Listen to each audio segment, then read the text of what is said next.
بەناوی خۆی بەخشندە و میهرەبان سڵاو لە بینەرانی کەناڵی ئەسمانی پەیام خۆشحاڵم لە بەشی دووەمی بەرنامەی جێپەنجە لەگەڵ مامۆستا جەعفەر بە ئێوەی بەڕێز و خۆشەویست گەشتمەوە. هەوڵ دەدەین لە بەشی دووەمیشدا بە هەمان شێوە قسە لەسەر کتێبی بە خەونی گەورەوە کەوتینە ڕێ بکەین، یاخود بەشێک لە ماجەرەی ڕووداوەکان لە پشتی کتێبەکەوە دەپرسین ئایا بە کام خەون و بە کام ڕێگادا ڕۆشتن؟ ئایا مەودای شۆڕش بەکوێ گەیشت؟ ئەو شۆڕشەی خەونی بۆ ئەبینرا لە ڕابردوودا ئایا خەونەکە بوو بە واقع؟ ئایا ئەو ڕێگایانەی کە هەوڵی بۆ دەدرا شۆڕ بوویەوە بۆ ناو کۆمەڵگا؟ تا چەند بیری چەپ و مارکسیستی یاخود بیری چەپ و ئەو تیۆریستانەی کە لە بواری چەپە لە ڕۆژئاوا و لە وڵاتانی چین و لە وڵاتانی سۆڤێت قسەیان لەسەر کرد و لە کوردستان ئیش بۆ ئەوە ئەکرا تەرجەمە بکرێتە ئەمری واقع بە تایبەتی لە ساڵانی هەفتاکان و هەشتاکانی سەدەی ڕابردوو تا چەند جێی بوویەوە لەلایەن کۆمەلگاوە پێشوازی لێکرا. لە سەرەتای دەستپێکی شۆڕشی گەلانی ئێراندا نووسەری کتێب ئیمام خومەینی دەبینێ، مەحموود تاڵەقانی دەبینێ.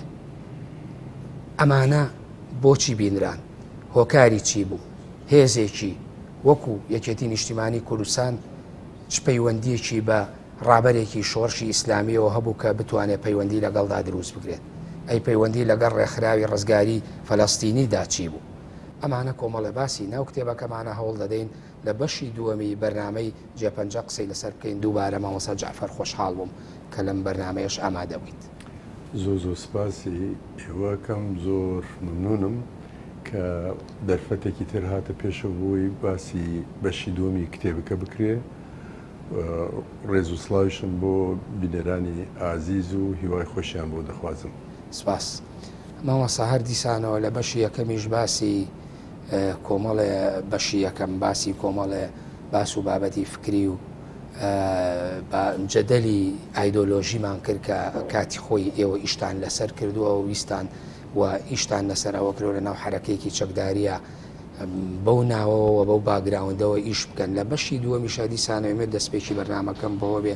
دیسانەوە ناونیشانی کتێبەکە دەڵی بە خەونی گەورەوە کەوتینە ڕێ. ئەمەوێ بپرسم بڵێم کام خەون و کام ڕێگا؟ بێگومان هەموو مرۆڤێک و هەموو ڕێکخرا و هێزێکی سیاسیش خەونی هەیە. خەونەکەش ئەوەیە کە تۆ ئەو کاتە لە هەلومەرجی دوای ساڵانی 75 کە شۆڕشێک تووشی نسکۆ و تێکشکان و ئەوە بوو، بەعس هەستێ کردیا ڕژێمی عێراقی ئەو سەردەمە هەستێ کرد، ئەیوت ئەمجا بە قسەی خۆیان لەقەد انتصرت الثورة وإلى الأبد، شتێکی ئاوا هینێکی وایە یا انتصرنا وإلى الأبد. بەردەوام وان باسە کرد کە بزوتنەوەی ڕزگاری کورد بە شێوەیەکی وایە تێکشکێنراوە کە جارێکتر هەڵسانەوە نییە، ئەوە خەیاڵە. ئەمجار هەر بەڕاستیش ئەگەر هەندێک ڕوودا و نهاتاتە پێشەوە دواتر، ڕەنگە قسەکەی ئەوان تا ئاستێک یعنی بە تایبەتی بێعەقڵیەکانی سەدام حوسێن ئەو هەموو هەڵانەی نەکردا شەڕ لەگەڵ ئێران، شەڕ لەگەڵ کویتەوانە، ڕەنگە هەلومەرجی سیاسی وەکو دوای ڕاپەڕینی 92 نهاتاتە پێشەوە. بۆیە ئەو زەمانە ئەبوایە خەونت هەبێ. هەموو مرۆڤێک، ئینسانێکی گەنج یان مرد مناڵێک ئەگەر خەونێکی نەبێ ناتوانێت بخوێنێت لە مەکتب، ناتوانێت هەوڵ بدا ئیشێک پیا بکە، ناتوانێت نان پیا بکە. بۆیە خەون ئەو خەونە بۆ هەموو کەسێک. ئێمە وەکو هێزێکی سیاسی ئەبێ خەونێکمان هەبێ بۆ داهاتوو خۆمان، داهاتووی ئەو ملەتە. خەونەکە خەونی گەلێکە. بە کام ڕێگادا ڕۆیشتەوە خەونە؟ تۆ لە خەونەکەتە بەرج نییە، هەرچی خەونێ بێتە دی خەونە بێگومان، ئەندێ خەونی ژێر بە خەون نەمێنێتەوە، بەس تۆ هەوڵت داوە لە چاو خۆیە بەشێک لە خەونەکە هاتە دی. دوای 92 کە حکوومەتی هەرێمی کوردستان دروست بووە. حکوومەتی هەرێمی کوردستان دروست بووە بەو هەموو کەم و کورتی و ڕخنانەی کە هەشمانە لێی، ئەتوانم بڵێم بۆ بەشێکی زۆر لە خەڵک قوربانێکی زۆر زۆری داوە، شەیدێکی زۆری داوە بۆ ئەو ڕۆژە. بەڵام ئێستا کە بڵێن کێشەی کارەبایە یا کێشەی موچەیەکی ئەم زۆر کێشەیە کە هاوڵاتیانی ئازیز و خۆشەویست بەدەستێەوە دەناڵێنن من خۆشم وەکو هاوڵاتیەک بەدەست ئەو کێشانەوە دەناڵێنن ئەوە بێگومان شتێکە ئەوەی کە تۆ قوارەیەکت هەبێ کە هەوڵمان بدە بریا ئەو قوارەیە هەم ناوڕۆکەکەی هەم شێوەکەشی شێوەیەک بێ کە بڵێن زەمانەتێکی تیاابێ بۆ داهاتوو گەلەکەمان ئەو باشتر بەڵام تۆ باست لەوە کرد کە لە دوای ئەوەی کە شۆڕشی ئەیلولیا شۆڕشی بڵێن بزوتنەوەی ڕزگاری خوازی کورد بە تایبەتی لە ناوەڕاستی هەفتاکانی سەدەی پێشووە ئیتر ئەم شۆڕشە خامۆشە بێ و چوزام لە نێوانی دووکەوە ناونرا نسکۆ و شکست و کۆمەڵی مستەلاحی بۆ دانرا ئایا شۆڕشی نوێ توانی بێتە بەدیلی نوقسانیەکانی شۆڕشی ڕابردوو کە هەرەسیە نا ئەگەر ڕەخنەیەکی ناوخۆیی بزوتنەوەی ڕزگاری خوازی کورد بکەینەوە ئەوە من ه85 لە ئەنوار ڕێکەوت سەردانێکی ماڵی کاک دریز بەرزانی ڕەحمەتیمان کرد با بڵێن ئەو هەمان ئەو قسەی کرد وتی وەختی خۆی بەرزانی شۆڕشێکی کرد تقریبان وەکو نیمچە دەوڵەتێکی لێ هاتبوو خەڵک هەمووی ڕخنەیە لێگرتی ئێوە مەسەن ڕخنەتان لێگرت نازم حزبی فلان ڕخنەیەگرت فلان هێزی سیاسی ڕخنەی لێگرت بەڵام ئەو بەرزانی نەما بۆ ئەم هەموو هێزە سیاسی ناتوانن یەک لە دەی ئەوەی کە بەرزانی کردوێتی بێتە دی بەبێ خۆی شتەکە چییە؟ هەر قۆناغێکی مێژووی هەر قۆناغێکی مێژووی پاڵەوانی خۆی هەیە ڕووداوی خۆی تایە شێوەی کارکردن و دروشم و ئەو شتانەی تایە یعنی سەیرەکەی ینی ئەوەی کە خەڵک بە نەوعەکەی بینێ لە قۆناغێکە دواتر بەو شێوە نابێت بۆ یاڵم ئێستا تۆ لە شوێنێکی کتێبەکە کە باس لەوەکەی بۆ نمونە ئێوە خولێکی کادیرانی دەڕۆژیەکەنەوە چەند کەسێکن تۆی کاگنەوشیروانە مامجەلالە دکتۆر مەحموودە ئەمانە دەرسەڵێنەوە لە خولەکە هیچێک لەوانە کە دیاری کراوە بۆن مە مێژووی پارتی باس بکا بۆ کادیرەکانی کۆمەڵە یا بڵێن ئەوانەی کە لە ناو مەنزومە گشتەکە یەکێتی یابوون یعنی بۆچی مێژووی پارتی دانرا بوو ئایا مێژووی پارتی بۆ ئەو بوو کە ئەمە دوای کارەساتی هەکاری و ئەو ڕووداوانە و نسکۆ بوو بۆ دەرسوەرگرتن بوو یاخود ئەو مێژووە زەرور بوو لە ناو کادیرانی کۆمەڵە شاباس کرێ دەورەکە یەک مانگی خان ژمارەی خەڵک لێ وەکو مامەسا دەرسیانەوە ئەوتەوە مامجلال بوو کاک نەوشیروان بوو دکتۆر مەحموود عوسمان خۆشبەختانە وەزعی تەندروستیشی زۆر باشە لەم دوایانە کاک عومەر شێخ موسیش فریای چەند با بڵێن سیمینارێکەوت دەربارەی وەزعی یان بڵێن ئەو جیاوازیان بینی چین و سۆڤێتە بوو من بەڕێوبەری با بڵێن مدیری دەورەکە بوو ئەڵێ منیشی تیا بوو ئەمەش خۆشم بەندێ جار دەورم تیا ئەبینی لە ئەگەر مەسەلەیەکێک نهاتە قسەمە کرد بۆ دکتۆر مەحموود ئەوەی هەڵبژارد ئەوە بەڕاستی و پرسیارە بریا لە دکتۆر مەحموود خۆی بکرێ بەس من نەکەر بن زۆر خەڵکیشە حەزیە کرد بزانێت چی ڕوویداوە تۆ ئەگەر ڕابردووی خۆت نەزانی بێگومان ناتوانیت سەیری داهاتوش بکەیت تۆ ئەبێ بەردەوام هەر مرۆڤ خۆی وایە بەردەوام سە تۆ کە ئێستا کارەکەی زۆر جار ئەگەڕێتەوە بۆ ڕابردوو ناتوانێت ئینسان بەبێ ڕابردوو بژی گەلێک ئەگەر ڕابردووی نەبێ داهاتوشی نییە بۆیە ئێستا ئێمە ئەم چرکێکە قسەکەی دوای چەند دەقیقەی بێتە ڕابردوو لە مێژووەکە دکتۆر مەحموود باسی چی ئەکریانی زیاتر باسی مێژوویەکی سەردی و گێڕانەوە بوو یاخود باسی ئەوەیە کردکەوەکو مێژوویەکی پند ئامێز بۆ شۆڕشی نوێ باسی مێژووی پارتی بکرێت نا دکتۆر مەحموود بە ئەمانەتەوە باسی هەموو قۆناغەکانی ئەکرد مەسەن کۆنگرە بە کۆنگرەی مێژووی پارتی دیموکراتی کوردستانی کرد ئەمجا لە کۆتاییشە بێگومان بە چڕی باسی هەرەسی کرد بۆ هەرەسەکە بەو شێوە ڕوویدا ئەو جار هەر خۆی کتێبێکشی نووسی بۆ ئەو کاتە من بەداخەوەڵم ینی ئەو سی بەشەی کە دکتۆر مەحموود قسەی کرد بڵێن لەسەر کاسێت تەزیی کرابوو برادێکمانە بوو ئەژدەر بوو ناسم بۆچی نردووە بە سلێمانی لە ڕێگە گیرا بوو فرەدرا بوو نازم بۆچی من پێش نەوت بوو بینێرە بۆ هیچ شوێنێک چکە ڕاستەکەی ویسمان دواتر وەکو کتێبێکی لێ بکەین بۆی خەڵک هەموو وەکو بەشێک لە مێژوو تۆ بزان ئەو هێزە سیاسیانە ئێستا هەن تۆ بتێونەتەوێ هەریەکە بەشێکە لە مێژوو ئەو وڵاتە بەشێکە تۆ ناتوانێ بە ئارزی خۆت هەندێک بەشێ وازی لە بێنی من تۆزێک شارەزای مێژووی ئەڵمانیا و فەرەنسا ئەوانم ئەوان چیەکەن مەسەن هەندێک جارێ ڕووداوێک 1 ساڵ بووە یان ماوەیەکی زۆر کورد بووە وەکو بڵێن ئەو فترەی کۆماری ڤایماری پێڵێن یان بزوتنەوەی سپارتاکۆس کە فترێکی زۆر کەم بووە سێرێکی ئەو فترەکەمە سەدان کتێبی لەسەر نووسراوە لای خۆمان سەدان ساڵ کتێبێکی لەسەر نەنووسراوە ئەوە یەکێک لە کارەساتەکانی سا خۆشبەختانە هەندێک مێژونووسی باش خەریکە دروستە بن یا دروست بوون سێکێکی وەکو دکتۆر سەباح غالب ڕووداوەکانی دوای 1970 بە کتێبێکی دووبەرگی نازبیسە تا دووبەرگی بڵاو بۆتەوە کە من پێم وایە بۆشایەکی زۆر گەورەی پڕکردوتەوە ئێوە لەوە باسی کولانەوەی برینەکان نەکرا یاخود هەروەکو خۆ دوت باسە قۆناغی مێژوویە کرا خۆی تۆ بتێونەتەوێت مێژووی گەلی کورد بەشێکی زۆری مێژوویەکی تاڵە ئێستا وەکو پێشەوەی بینێ ناو بەرنامەکەشەوە جەنان باس کردوتت خۆزگە ئەو بیرەوەریانم نەخوێندایەتەوە یان ئەو شتانیتیان نەنووسرایە من خۆشم ئەڵێم من خۆش پەر بەتەمانە بووم ڕاستی بیرەوەری بنووسم بەس کاتی کە ئەبینی خەڵک ئەمەندە مبالغەی بێماناکە ئەمەنە درۆدە لەسە بڵاو کرێتەوە ئەوە زیاتر مێشی خەڵک تێکەدا ئەو باش نییەوە باشە بیرەوەریە کە باسی کوشتن و ملشکاندن و سەرپانکردنەوە و زیندانیکردن بکە چ خزمەتێک بە مێژووی ئەوە مێژۆکەیە خۆشە تاڵە شرینە چییە مێژەکەی ئاوا بووە ئەمجا بێ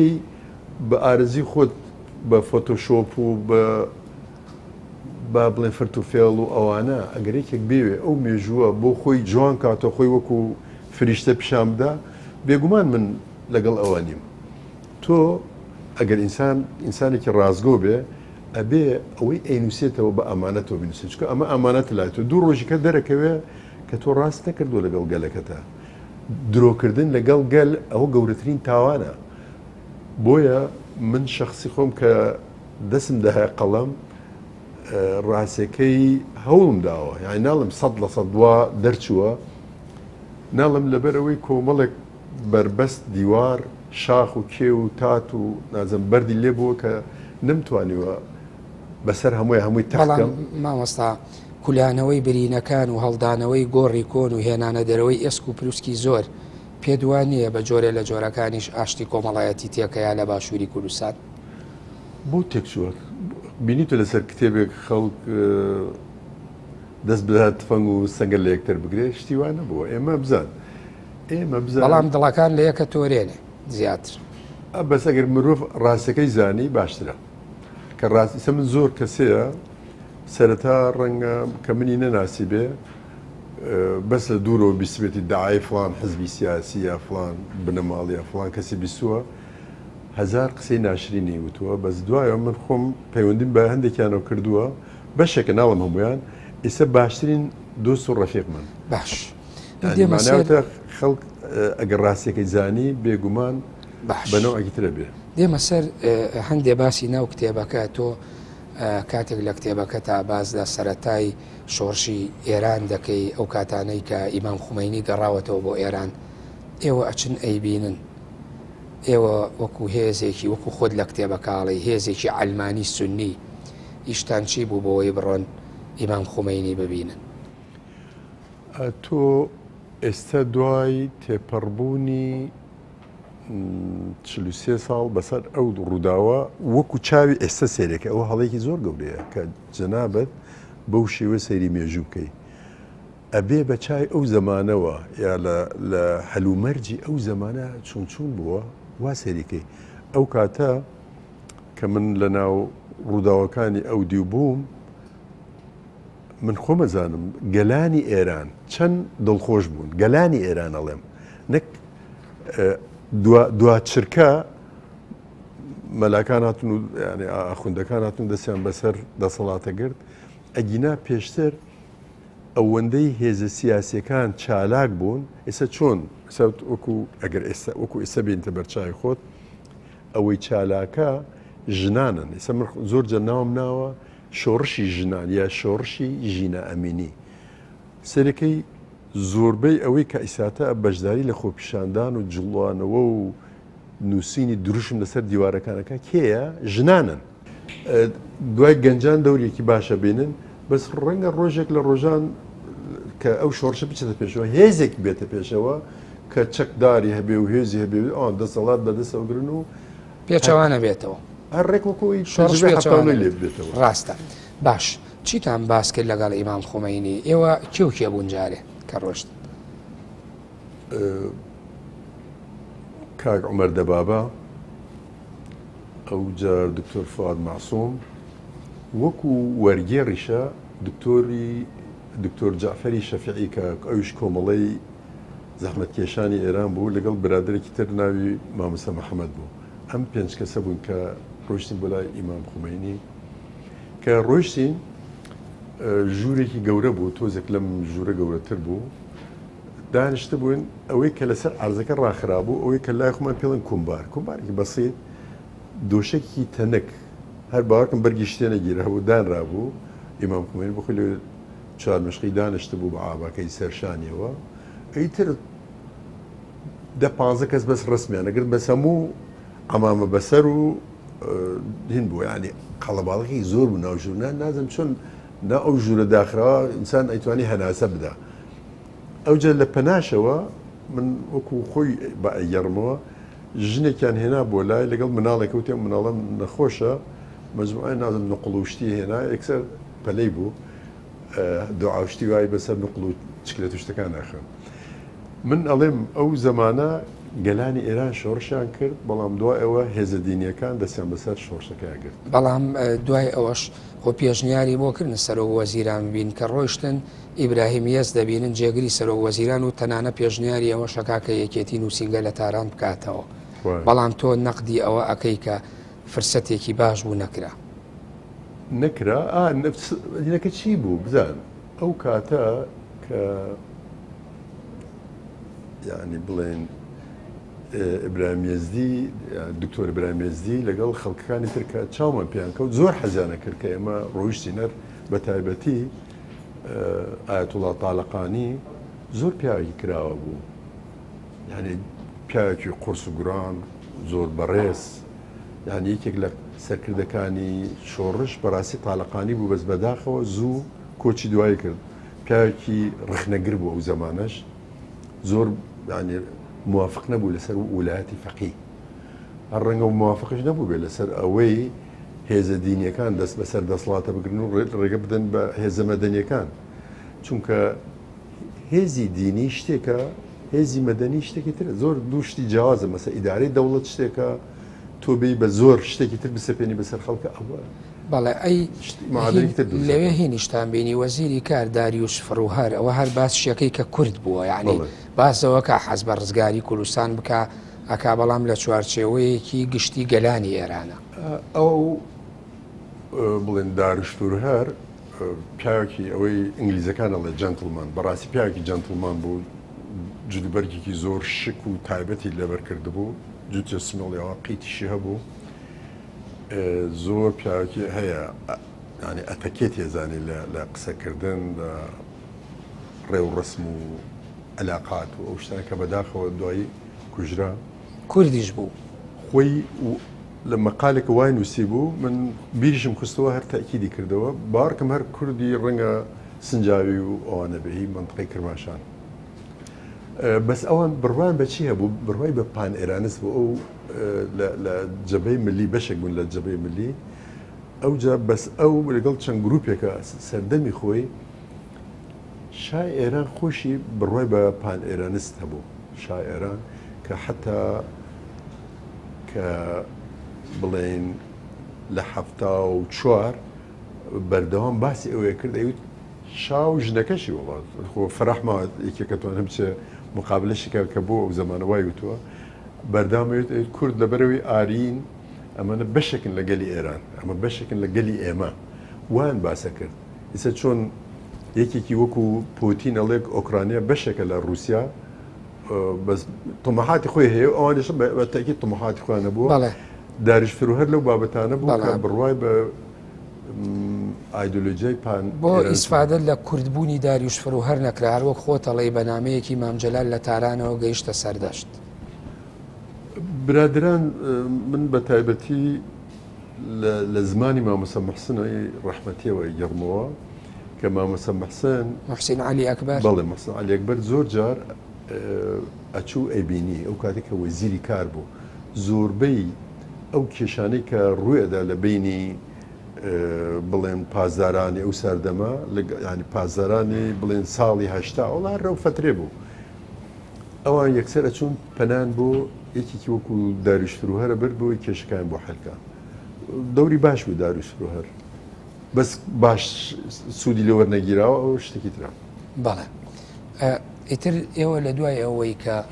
ئەوان ئەبین ئێوە نەتوانتوانی لەو بینینانە هیچ سوود وەربگرن وەکو بڵێن وەکو هێزێکی سیاسی بەشێک لە بزوتنەوەی ڕزگاری خوازی خر سیاسات یەکێتی ئەو سەردەماش وەکو شەپۆل شەپۆل بوو جارێک لەگەڵ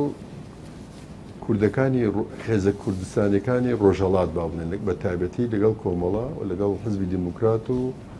مامۆستا شێخ عەزەدینی حوسێنی لەگەڵ ئەمانە هاوکارێکی بەتین هەبوو ئەوان وەکو کۆمیتەیەکیان دروست کرد بوو بەردەوام هاتن بۆ خڕی نێوزەنگ یان مامجەلال چوو بۆ لایەن یان مەکتەبی سیاسیە چوو بۆ لایەن مەکتەبی سیاسی زیاتر چوو بۆ لایەن یەکترمانە بینی تاک تاک یا بە کۆمەڵ. من خۆم زۆرجار لەو گفتوگویانە بەشداریم کردووە ڕاستیەکەی پەیوەندی ئێمە ئێران پێزانێ بەس مامجەلال تەبریرەکەی چی بۆن زۆرجار هەڕەشانە کرد زۆرجار تارەی ئێران هات لێداین من جارێکیان بە سەدفە نەمردوم بە سەدفە لە ئەوەی باسی ئەەکەی لە سەردەمی شای ئێرانایە پێم وابێ جارێک هێزی عێراق و ئێران سەردەمی کۆماری ئیسلامی بوو تەر ساڵی هەشتا بوو لە زەڵێ بووین چەند جارە هەلیکۆپتەری ئێران هات لێدان یعنی من ئەڵم بە ڕێکەوت بەرنەکەوتووە بە ڕێکەوت هەلیکۆپتەرەکەم بینی ئەمزای تەقاکە خۆم ئەوە لێ ئەوە خۆی وەرچەرخان زانیم تەقاکە خۆمدا پەنا دیوارێک دەتی سەلێکی پێوەنام بەس بەرنەکەوت. بەڵێ مەوەسا پشتێکی گرنگت باس کرد باسی سیاسەتی یەکێتی باسی شەپۆل شەپۆلێت کرد خۆ دەزانی یەکێتی کە بە شێوەیەکی نیمچە بەرەش بوو یەکێتی وەکو ئەوەی هێڵا گشتیەکەەوە کۆمەڵەوە بزوتنەوە ئەمانە هەبوون وە خەتی گشتی هەبوو یعنی بۆچی یەکێتی ئابم فرعا ڕاستەیە دەسی پێکرد. یەکێتی بێگومان دوای تۆ ئەگەر ئەزمموی شۆڕش ئەیلول بینتە بەرچاوی خۆت یەک حزب بوو یەک حزب حزبی پارتی دیموکراتی کوردستان بە سەرۆکاتی مەنامسفای بەرزانێ ئەو قیادەی شۆڕشەکەیە کرد ئەمە بێگومان دواتر کە هەرەسەکە ڕوویدا کاردانەوە ئەبێ کاردانەوە چییە؟ ئەها لەبەرەوە یەک حزب بووە قەیچەکە بە حزبی زۆر بێ یەک حزبیشە بە قەیچەکە بە چەند باڵە بێ یعنی ئەو بیرکردنەوەی کە یەک حزب یەک حزبی سەرانسەری هەبێ یەک سەرکردە هەبێ قەیچەکە بە چەند سەرکردەیەک هەبێ ئەگەر یەکێکیشە بڵێن تووشی شکست بوو هێزەکەی تر بتوانێت درێژە بە شۆڕش بدات. پەیوەندی بۆ ڕێباز گۆڕکیەوە نەبوو تۆ باسیەکەی بۆ نەباسی مامجەلالەکەی لە 16 متەئەسیر بۆ بەبیری ماو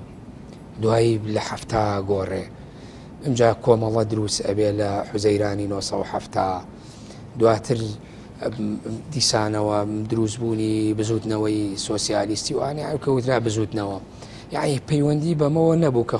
یەکێتی یا بڵێن ئەو هێزانەی لە ژێر باڵی هێڵە گشتیەکەی یەکێتیا بوون بە شێوەیە لە شێوەکان خۆیان ئاڵانە بووە کۆمەڵی ئەفکار و ئایدۆلۆژیای جیاوازە و هەریەکی ئەویست لە کاریەکە ئاو بخواتەوە. ئەبزان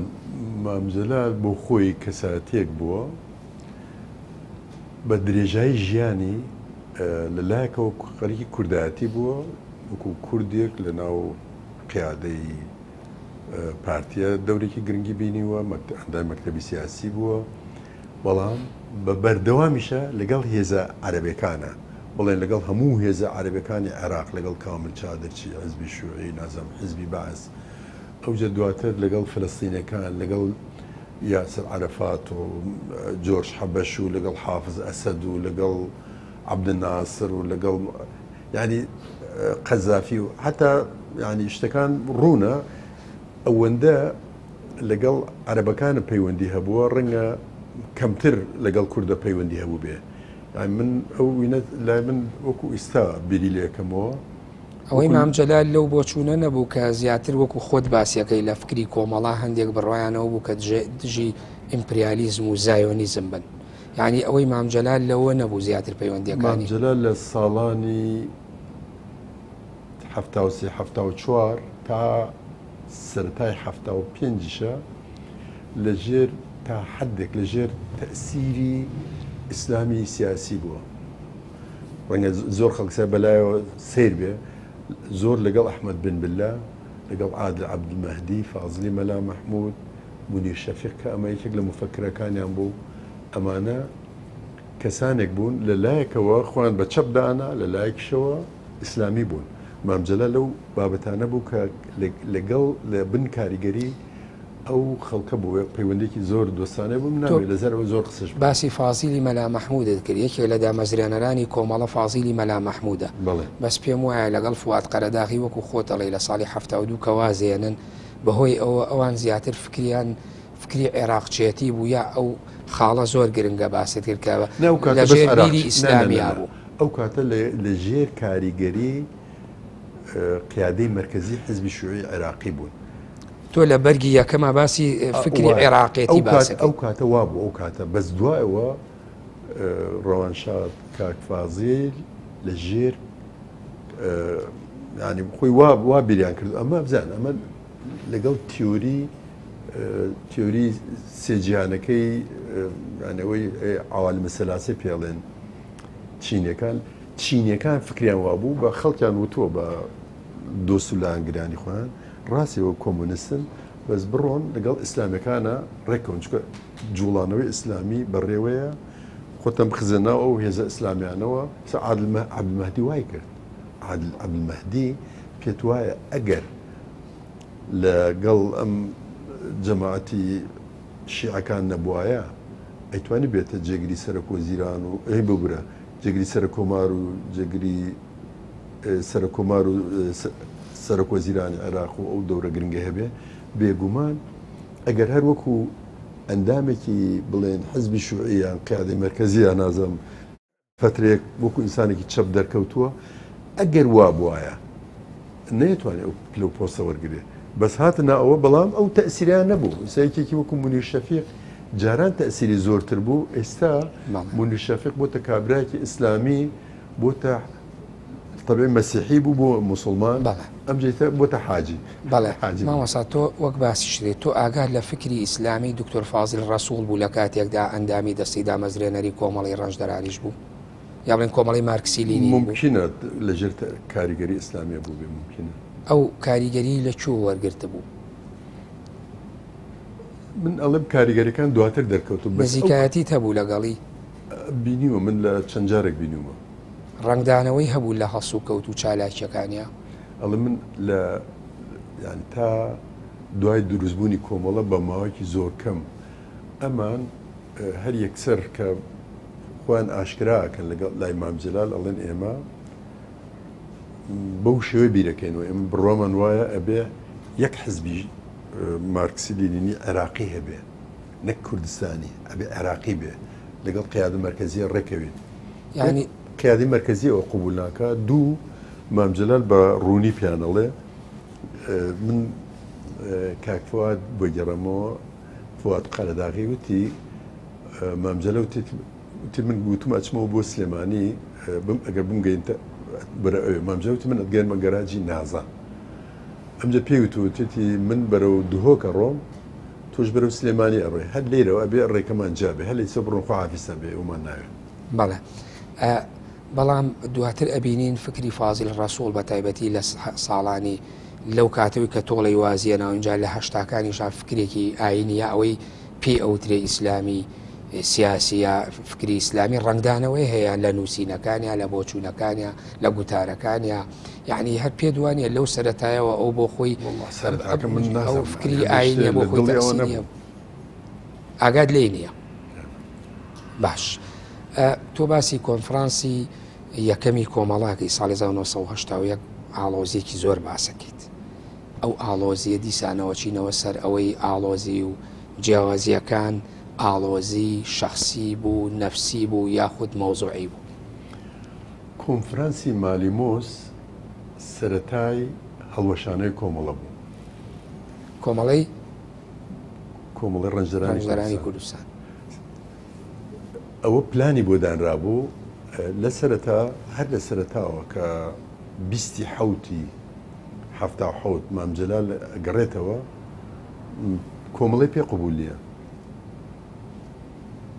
کاک نەوشیروانش ناوێت لەگەڵ این کۆمەڵە ئیشکا هەر ئەو کاتە وەکو ئەندامی سەرکرداتی یەکێتی ئەمێنێتەوە. مەکتەبی سیاسی ئەو زەمانەش بریتی بوون لە ئەوە هیچ مامجلال سکرتێری گشتی بووە. کۆمەڵە شەید ئارام و کاکسالار عەزیز ئەندامی مەکتەبی سیاسی ئەمجار لە بزوتنەوەش کاک عەلی عەسکەری و کاک ڕەسوڵمەند ئەمانە هەموو بەڕەحمەت بن بێگومان جگە لە کاک سالار کە خۆشبەختانی سەماوە یعنی بەو شێوەیە کار کراوە. ینی کاک نەوشیروان ئەوە بوو بەس هەر لە سەرەتاوە پلانەکە وا بووە ئەمە لە بەیانێکی ئەیلولی 1970 یەکێتی زۆر بەڕوونی ئەڵێ ئێمە خەباتێک بەیانەکە بە عەرەبی دەرچووە ئەڵێ خەباتەکەین بۆ دروستکردنی حزبێکی طەلیعی یانە ئەبێ ئەم یەکێتیە بکرێتە حزبێکی پێشڕەو بە کوردەکەی بکرێتە حزبێکی پێشڕەو. من ئەو کاتە کاک ئارام لە ژیانە بوو بەس فریانە کەوتم مناقەشە ئەوەی لەگەڵ ئەو حیزبەکەی بەردەم خێمەکەی دۆڵانێ نییە کە مامجلال پێی وتم ئیتر کارە ساتی هەکاری تێکیە نەرە دوور نییە وای بێکردێت. بەڵام بۆ لەلایەکەوە مامجلال و کاک نەوشیروان ئیسفادەیان لە کۆمەڵە و تواناکانی کۆمەڵە و توانە مرۆییەکان و هێزە ناوخۆیەکانی کۆمەڵە ئەکرد بۆ لەلایەکەوە زۆر داکۆچیان لەو هێزە گشتیە ئەکرد یا بڵێن لەوەی کە بڵێن بوو بە یەکێتی نیشتیمانی کوردستان. خۆشت لە کتێبەکە باس لەوە ئەەکەی کە باز لەوە ئەەکەی کە بەهێزبوونی مام کاک نەوشیروان توی بەهێزبوونی کۆمەڵە بەهێزبوونی یەکێتیە بەهێزبوونی بزوتنەوە بەهێزبوونی یەکێتیە بەهێزبوونی یەکێتی بەهێزبوونی ئەوانە یعنی هەموو ئەم بەهێزبوونانەش باسەکەی. ئەخۆمان یەکی وەکو ڕەوانشاد کاک نەوشیروان ئەسڵەن بڕوای بە مارکسیەت و کۆمەڵە ئوشان نەبووە ئەوەی ئەوترێ. من بەڕاستی وەکو جۆرێک لە سادەیە بینم ئەوەی کە باس لەوە ئەکا هەر ئەو کاتەش کە هێنراوە بۆ ناو کۆمەڵی هاتوو بۆ ناو کۆمەڵە ئەسڵەن شتەکە پلان بووە. ئێستا کە ئینسان بیر لە ڕووداوەکانەکە تۆ بڕوات بە شتێک نەبێ ئێستا مەسەلەن تۆ بڕوات بە دینی ئیسلام نەبێت چۆنە چی ئەبیتە ئیمامی مزگەوت وایە یان نییە. مارکسیەتەکەش هەر هەمان شتە تۆ بڕوات بە ئایدۆلۆجیای مارکسی نەبێت زۆر دژی فکری مارکسی بی چۆن ئەبیتە سکرتێری حزبێکی مارکسی. بەڵام مامۆسا کاک نەوشیروان لە ژیانە نەماوەمە وەکو دیفاعی ژنیە بەڵام پیاوێک چەند مانگێکی ما بێت دکتۆراکەی تەواوکە لە نەمساوە بێ دەستی لێ هەڵبگرێ بێتەوە بۆ ناو شۆڕش و لەگەڵ شۆڕشابێ ئەمە ئەبێت چی پلانێک بێت.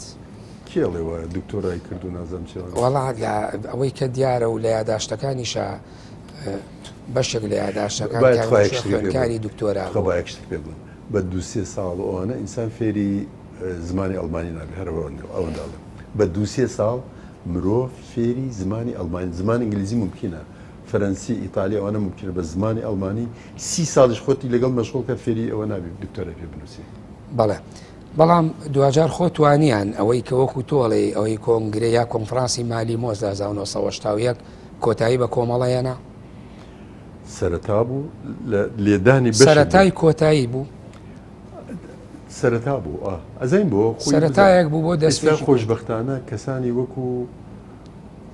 کاک فرەیدون کاک عومەری سەعەلی هیوای تەمەن درێژی خۆشیان بۆ دەخوازم ئیسا ئەوان خوان وا بیرەکەن وەکو من بیرەکەنەوە ئیساتە ئەبوایە هەندێک شتەیە نەکرایە چونکە هەندێک ئەوان لە پلانەکە گشتێکە تێنەگەیشت بوون کە ئەو پلانە ئەو کۆنفرانسە بۆ ئەوە گیرا بۆ لێدانی کۆمەڵە ئەوان پیان وا بوو نەخێر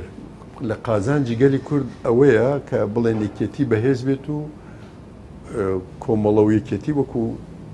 یعنی وەکو یەکی لێ بکرێت تێکڵاو بکرێت بە یەکەوە و کۆمەڵە دەست بەسەر یەکێتیە بگرێت بەس دوای بۆیان دەرکەوت وانە بوو حتا کاک نەوشیروان خۆی حتا تەنانەت کاک نەوشیروان لە 2007 مقابلەیەکی ئەەکەن لە گۆڤاری گوڵان گۆڤارەکە ماوە بەداخ بیرم چوو نوسخەیەکتان بۆ بێنم لێ بە ڕاشکاوانە ئەڵێ هەڵە بوو هەڵەیەکی گەورەمان کرد کە کۆمەڵەمان حل کرد بۆ واڵێ ئەو کاتە کە ئەبینێ لەگەڵ مامجللا لەگەنە بنبەست مامجللا لەتر پێویستی بە کاک نەوشیروان و خەڵکی وەکو کاک نەوشیروان نامێنەیە کە دوایەوە بزوتنەوەی گۆڕانان دروست کرد ئەمە هەموو کاردانەوە بووە پێت وایە ئەو تاریخە ناڵم ئێمە لە ساڵی هەشتا وا بیرمان کردوتەوە دوای چەند ساڵ دوای 27 ساڵ کاک نەوشیروان هاتووتە سەر ئەو ڕێی ئێمە زۆر جاروتێتی لای زۆر خەڵک باسی کردوتێتی من هەڵە بووم لەو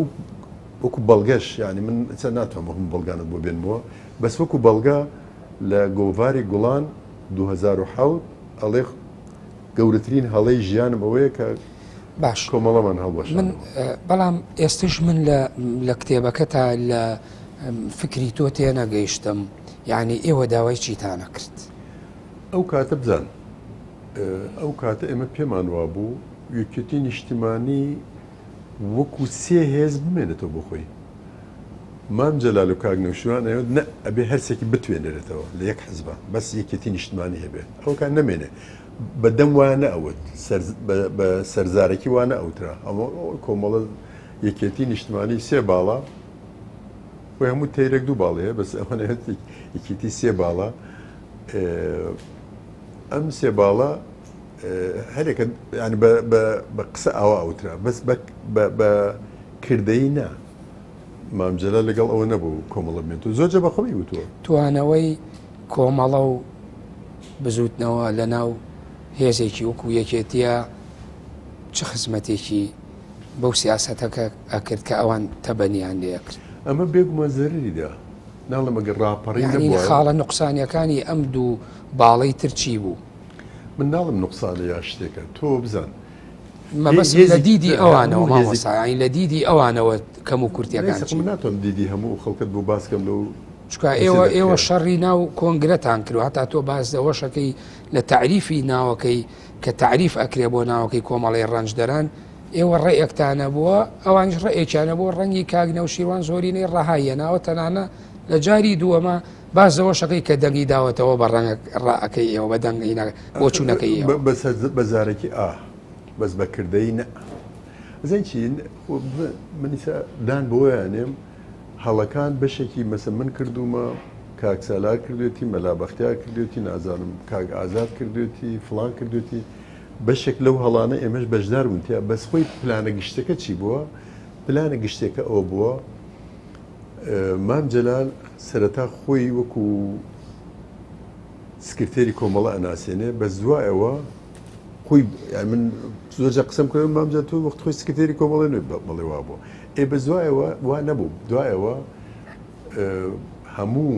هەوڵ و تەقەلایەکی ئەوە بوو کە بەس یەکێتی بە هەبێ و پرۆژەکە ئەو یەکێتی بوو بۆ پرۆژە ئەو یەکێتی بووە من ئێستا خۆم وەکو ئەکادیمیەک سریەوە کەم نەک بڵێن بمێ شتێ بکەم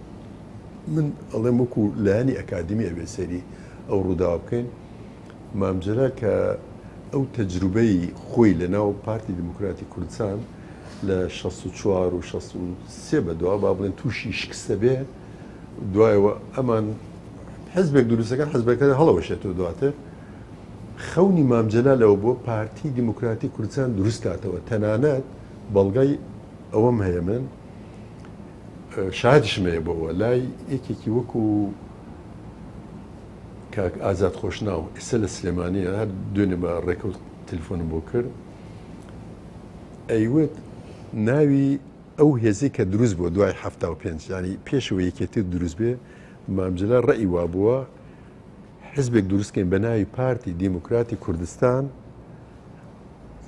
قیادەی موقەتە یا سەرکردایەتی کاتی ئەوە خۆتی لێ پرسن ڕێی وا بووە بە دوای کی ئەم فکری هەڵگرت بڵێن ئەوانەی کە دواتر یان پارتەکان با بڵێن خۆیان ئەو ناویان هەڵگر بۆ خۆیان ینی فکری مامجللا لەوە بووە ئەوە هەڵگیرێ بەڵام محاولەکەی ئەوە بووە قەنەعەت بە سەرک بەرزانی ڕەحمەتی بکە بۆ ئەو یەکێک لە کوڕەکانی ئەدریس بێ مەسعود بێ و توێتی دڵشادشم قبولە تا ئەوتی دڵشادشم قبولە بێت ناوی نەوتو چونکە ئێمە بە ئاگری شەڕی براکوژی دەسم سوتاوە نامێ جارێکی دەسم سووتێتەوە کۆتایی پێات ناوەکە ئەنێن پارتی دیموکراتی کوردستان سەرکردایەتی کاتی یعنی خەیاڵی ئەوەی نەبووە کۆمەڵە دروست هین ببوورە یەکێتی نیشتمانی کوردستان دروست بێ دوای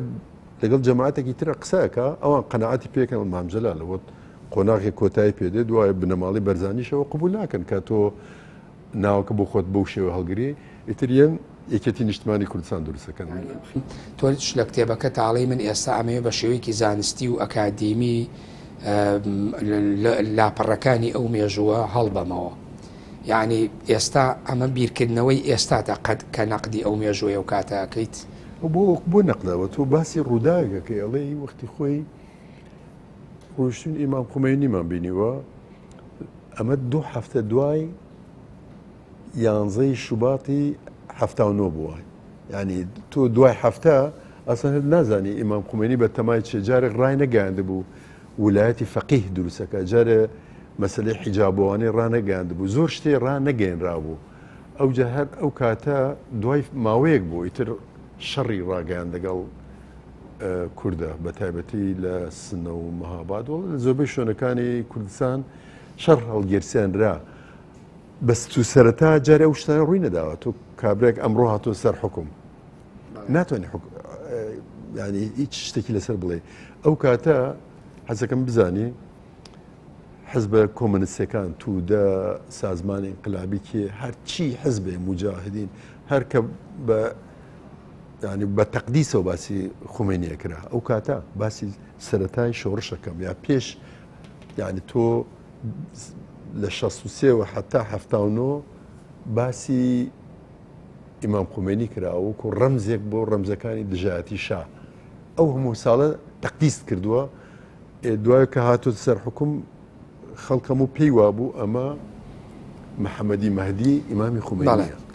حتا خۆشانینە نەکرد خدایە تا انقلاب مەهدی خومینی ڕ نیگەهدار کاتە بۆ نووسینەوەی مێژوەکە شەروایە بێ وەکو سیاقە مێژوەکەی خۆی بنووسرێتەوە من شتێکم نەماوە لە بەرنامەکەمان وەسا بەڵام تۆ لە ئەخیری کتێبەکەتەوە باسی یەک پەرەگرافی خۆت یا دێڕێکاڵی خەڵکی کورد دوای هێزەکەوێ نەک دوای بابەتی زانستی و قسەی حەق بۆ ئیستەوانە ئێستاش ئەوەی بڕیار بەدەست بێ ئەو کەسێک کە هێزی هەبێ ئەوانە تەقدیسەکرێ و ناویان هەیە و دەوریان هەیە تۆ بڕۆ 200 کتێب بنووسە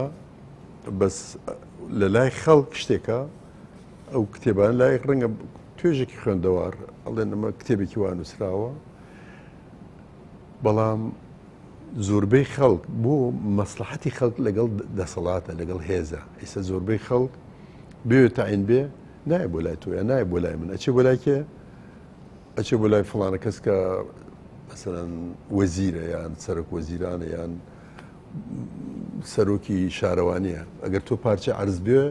ناچی بۆ لای مەسەڵەن براکە دەچی بۆ لای کێ ئەچی بۆ لای سەرۆکی شارەوانی ئەڵێ کاکە موظف حەزەکەم پارچە عەرزم بیت بەڵێ سوپاس بۆ فازیل کەریم ئەحمەد ناسراو بە مامۆستا جعفەر سوپاس دەکەم ئەمەوێ بەر لەوەی ماڵاوایی لە بینەرانم کەم ئەم یاداشتەمانەیە ئەگەر بتوانی جێپەنجە دیار بێ بەسەریەوە یاداشتێک بۆ بەرنامەکەمان بنووسی لە ماوەی 2 حەڵقا لەگەڵ بەڕێزت تۆمارمان کردووە سوپاس دەکەم بەڵێ بینەرانی بەڕێز و خۆشەویست بەم شێوەیە هاتمە کۆتایی بەشی دووەم و کۆتایی بەرنامەی جێپەنجە لەگەڵ مامۆستا جعفەر تا بەرنامەیەکی تر و جێپەنجەیەکی تر بەخوای گەورە و میهرەبانتان دەست پێرم کاتێکی خۆش بۆ هەموو لایەک